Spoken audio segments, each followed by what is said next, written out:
Dictation गति 100 शब्द प्रति मिनट स्टार्ट। भाइयों, आखिरकार एक लंबे अरसे के बाद, जो कि मुख्य रूप से अहिंसात्मक था और जिसका नेतृत्व ऐसे विलक्षण व्यक्ति ने किया जो अहिंसा और सत्य को ईश्वर का पर्याय मानता था, परंतु स्वतंत्रता के किनारे पहुंचने के अंतिम चरण में भारत को खून की नदी में से होकर गुजरना पड़ा और यह नदी भारतीयों ने ही खोदी थी तथा इसमें भारतीयों का ही खून बह रहा था।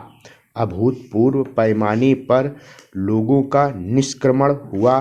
पुरुषों, स्त्रियों, बच्चों, बूढ़ों, बीमारों समेत 1 करोड़ व्यक्ति जिनके शरीरों से खून चूकर भारत की भूमि तक को रंग रहा था, भारत के एक ओर से दूसरी ओर गए। उन्होंने अपने पीछे न केवल मकान और जमीनें छोड़ी, बल्कि अपने घर के व्यक्तियों के मृत शरीर भी छोड़े। स्वतंत्र भारत के किनारे तक पहुंचने के लिए देश को यह अमूल्य चुकाना पड़ा और वह 2 प्रभुता संपन्न राष्ट्रों भारत और पाकिस्तान में विभाजित हो गया। यह 15 अगस्त 1947 की बात है। कांग्रेस ने, जो वास्तविक रूप से 1885 से भारत की राष्ट्रीय वाणी थी, हमेशा भारत की एक राजनीतिक इकाई के रूप में संकल्पना की थी। कांग्रेस को अंत में भारत का विभाजन स्वीकार करना पड़ा।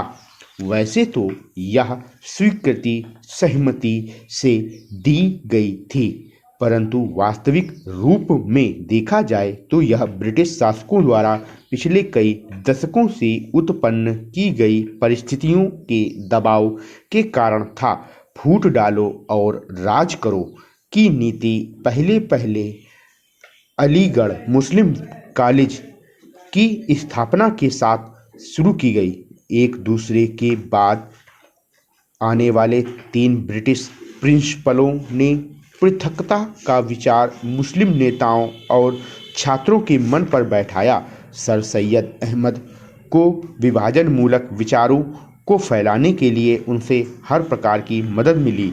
हम यह नहीं कहेंगे कि इसमें हिंदुओं का कोई दोष नहीं था, जो मुसलमानों से सामाजिक स्तर पर अलगाव बनाए रखते थे और आर्थिक दृष्टि से उनका शोषण करते थे। अलीगढ़ कॉलेज के अधिकारियों को अपने उद्देश्य की पूर्ति के लिए उपजाऊ भूमि मिली। यह सब कुछ पिछली शताब्दी के अंतिम वर्षों में हुआ। इन्होंने सोच समझकर राष्ट्रीय मुसलमानों की उपेक्षा करने की नीति अपनाई। 1947 में कांग्रेस के पास विभाजन स्वीकार करने के सिवा कोई विकल्प नहीं था, विशेषकर गंभीर सांप्रदायिक झगड़ों के कारण, जो कि गृह युद्ध का रूप धारण कर रहे थे। जिन्ना ने यह सुझाव भी दिया कि सांप्रदायिक आधार पर आबादी की अदला बदली की जाए। शायद वह बेहतर समाधान होता, क्योंकि इससे शायद वे क्रूर कृत्य न होते जो बहुत लंबे काल तक पड़ोस में रहने वालों के साथ उनके पड़ोसियों ने किए। विभाजन को स्वीकार करते हुए कांग्रेस ने 15 जून 1947 को दिल्ली में एक प्रस्ताव पास किया, जिसमें अंतिम बार भारत की मूलभूत एकता का आग्रह किया गया था। इसमें कहा गया था, पिछली 2 पीढ़ियों के श्रम और बलिदान की नहीं, बल्कि भारत का विस्तृत इतिहास और परंपरा भी इस मूलभूत एकता की साक्षी है। स्टॉप।